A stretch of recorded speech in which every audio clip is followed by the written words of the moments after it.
Maganda na yung gate ko. Hindi na kawayan. Bakal na.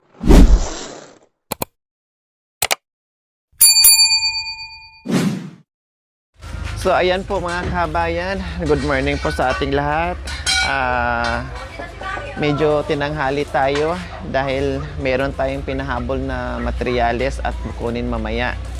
Kaya tinanghali tayo mga kabayan at pagdating ko dito ay gumagawa na po sila. Ayan, nakabuo na po sila ng frame.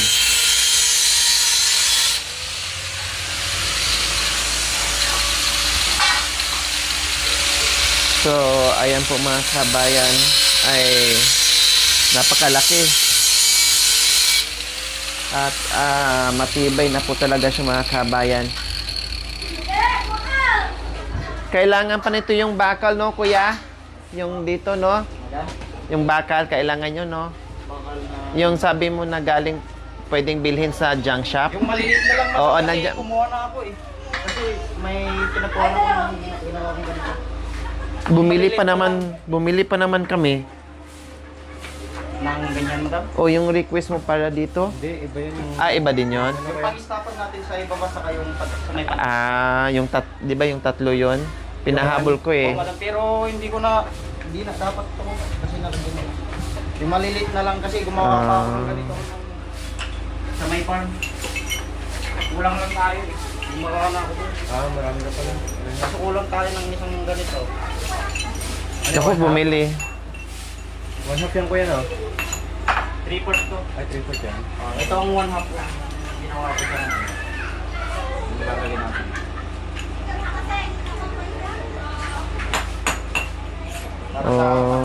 Oo. Bumili ako eh. Nagpahabol ako. Yung tatlong chinikan mo, di ba yung tatlong chinikan mo? So binili ko ngayon kay dumaan kami ng ano. Di bale, magamit mo naman yun, di ba? Kasi kulang naman din yan. Kulang. Kasi gumawa na ako sa farm na pang-handle natin sa black pan eh. Sige. Di bale. Kukunin na nga ni Jerome maya.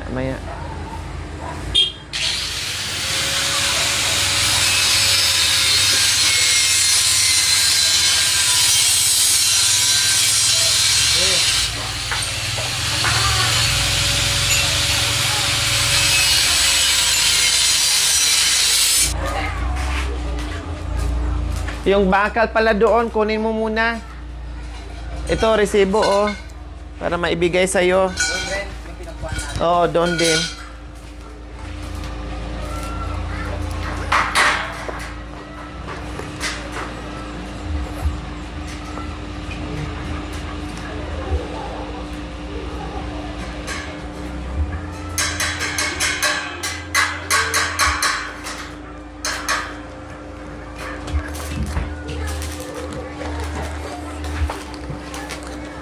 Ha?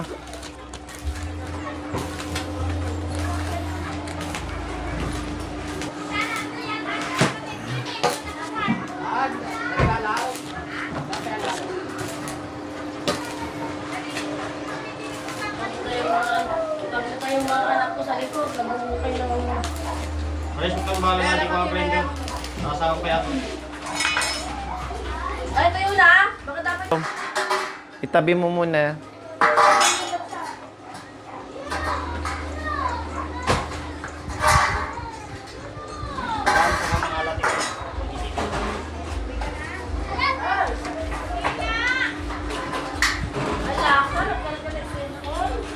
Sa gilid. Kasi sa dapat na dyan kapag ilalagay ko dyan. Sa may lock natin dyan sa loob.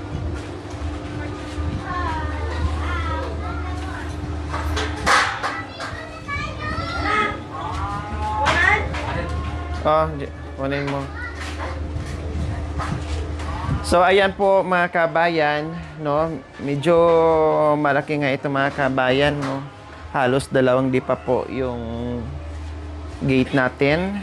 At puro ito bakal mga kabayan. Gaya ng sinabi ko, ang budget dito mga kabayan is pangkahoy lang sana. Kailang nadagdagan po. No? Kaya ginawa na po natin, tinibayan natin bakal.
So, ayan.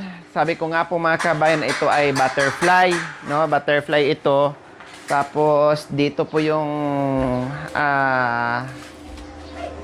anong tawag dito, kuya?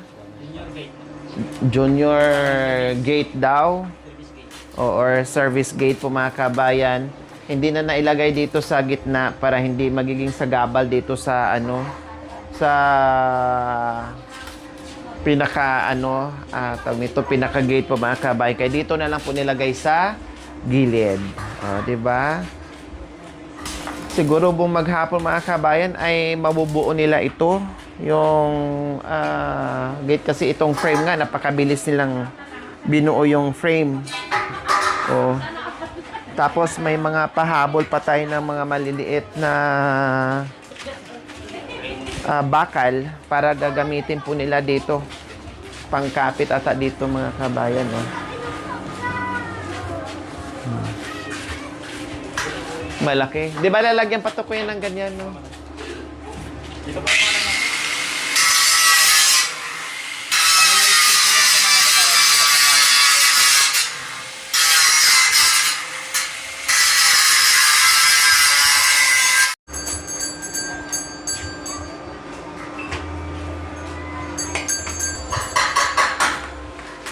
Lagyan mo dyan. Ano tayo, di ba doon pagkang maganda? Taas na, tapat tayo.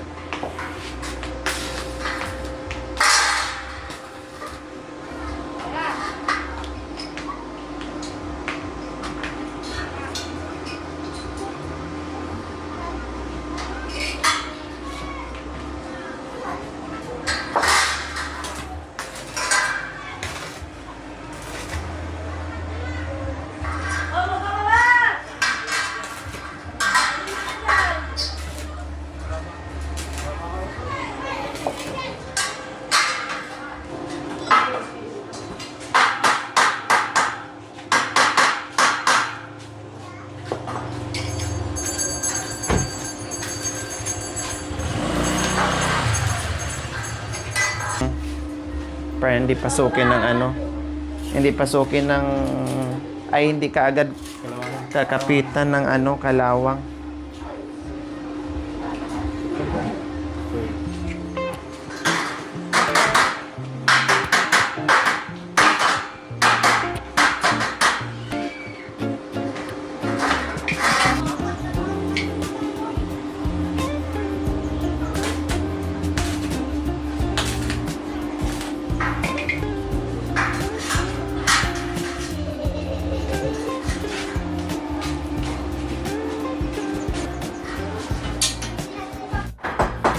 So ayan po mga kababayan, ang dating gate na gote-gote po mga kabayan, nakawayan lang, no, na hindi sukat akalain na mag-asawa na magkaroon ng ganitong gate po mga kabayan, no, hindi na sukat akalain na magkaroon ng ganitong gate, no, kung sila lang talaga mga kabayan, iwan ko lang, talagang malayo sa katotohanan. Pero dahil sa ating pagmamahal at dahil sa pinagtagpi-tagpi natin pagmamahal po mga kabayan at request ng ating mga sponsors at subscribers, no, ng ating mga viewers po mga kabayan, nabuo ito. Kaya napakalaking biyaya ito sa buhay ni Ate Princess and Kuya Jerome na dumating itong mga ganitong pagkakataon po mga kabayan. Kaya salamat po talaga, no? Salamat sa all-out support nyo po mga kabayan. Sabi ko nga, simpleng gate lang ang napag-usapan natin kahit doon sa live po natin mga kabayan. Pero umabot pala sa ganito na hindi lang simple, pinatibay pa ng bongga mga kabayan na Diyos ko, hindi basta-basta masira po mga kabayan. Kaya sabi ko, sige,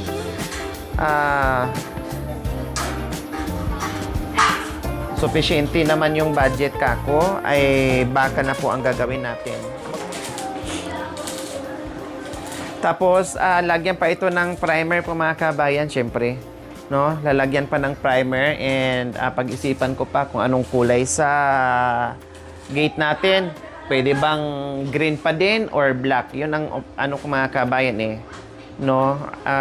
Lagyan kasi to ng primer, yung pang ano, yung para pang kalawang po mga kabayan.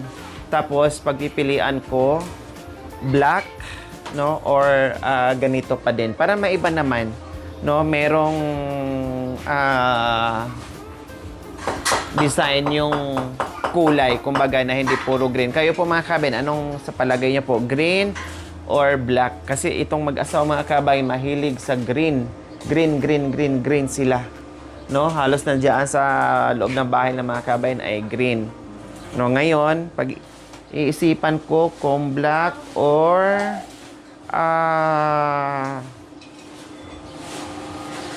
green pa rin.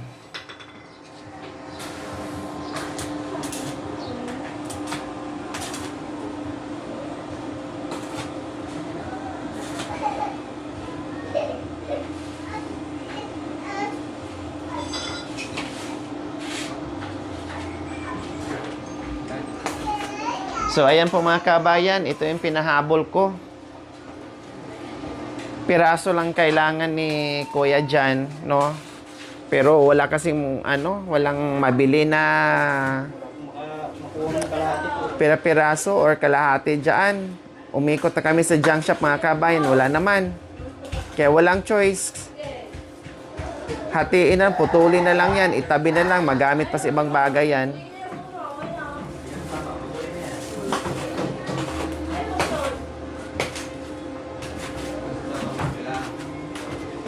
Yung ba yung bakal ko na sinasabi mo na kailangan mo dito sa gilid? Yung isang malaki? Sayang. Ano din yan? Kulang-kulang 1.5 din yan.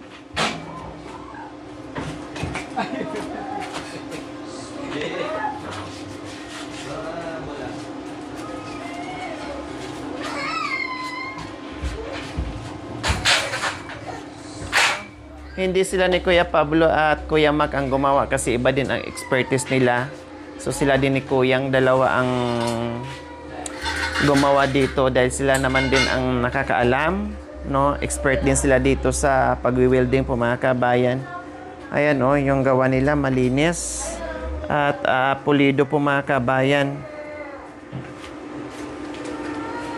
Dapat nga wala na tong ganito walang junior gate, pero sabi ko lagyan natin kasi kung ito lang, no, hassle. Mahirap pag bukas ng bukas tapos may mga dumadaan dyan. Pag binuksan to, syempre isang buong kalsada ang makakain. Paano ba tong bukas niya, Kuya? Palabas, di ba? Kalumpo. Paloob? Kasi kapag palabas yan, wala. Paano pag gano'n? Ano niya, yung lock niya sa labas. Kasi Ah. yung gamit ko natin, ito. Identical. Paano pag pinasok yung sidecar ko yan? Tapos Magkakabilaan. Itong malaki. Kasi parang pang ano lang yan sa tao lang. Ibig ko sabihin, palitan pala. Buksan mo na itong isa. Pasok, tapos kasya naman dito. Hindi ba itong mabunggo? malaki po, pwede siyang palabas. Ay, ayun ang tanong ko. Pero ito po, Yes, natural. Paloob yung maliit. Pero itong sinasabi ko, para open wide. Para pag nagpasok ng sasakyan, hindi sila mahirapan. Dapat kasi mga kabayan, gagawin ko is nakafix sana yung ganyan lang. Tapos ang magiging sana kuya is ito lang. Tapos yung parang ganito lang ba, ito nakafix. Kaya lang inisip ko yung motor nila, saka yung pedal, mahirapan. Kaya sabi ko butterfly na lang. Para talagang mabuksan nila ng bongga na hindi mahirapan.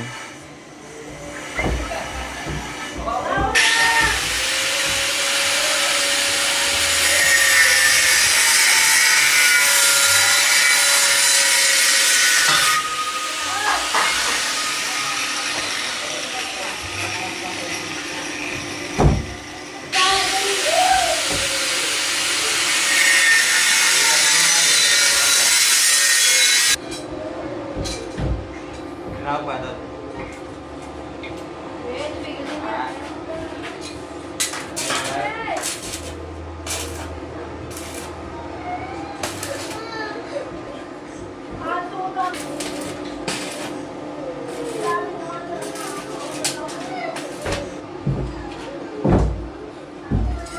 Jerome, kumusta ngayon? Anong pakiramdam natin na ang dating gate natin dyan ay marupok na kawayan tapos ang ipapalit natin ay bakal na? Maganda na rin po, mapapalitan na po ng bakal dahil pwede rin papasok na yung mga pedal sa kaya tricycle. Wala na po akong problema sa pati yung mga bata. Labas, baka pasok. Opo, baka ano po mangyari sa labas, ganun. Yun yung pinaka-importante doon, no? Safe yung mga bata dito Opo. sa loob ng gate. Kahit Opo. anong gagawin nyo dyan, at least hindi na sila makalabas. Opo. No? At higit sa lahat. Kahit na maglalaro na sila dyan sa loob, pwede na. Basta nakasarado lang po sa gate. Ano lang po. Ayan. Kahit lumabas po ako, importante, nakasarado kahit maglaro sila dyan.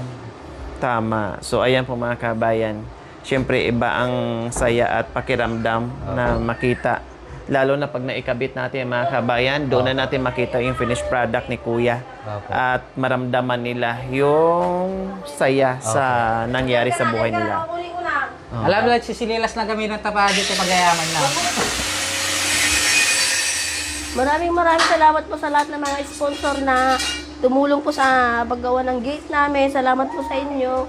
Lalo na po kay Ate Lori. Maraming salamat po sa iyo, Ate. God bless you. Mwah. Maganda na yung gate ko. Hindi na kawayan. Bakal na. Hindi na makalabas yung dalawang chikiting ko para makapalinis ako sa bahay.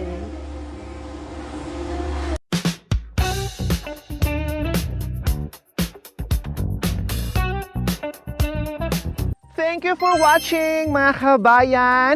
Don't forget, like, share, and subscribe. And please, click the notification bell para updated po kayo sa ating mga videos. Thank you! Bye!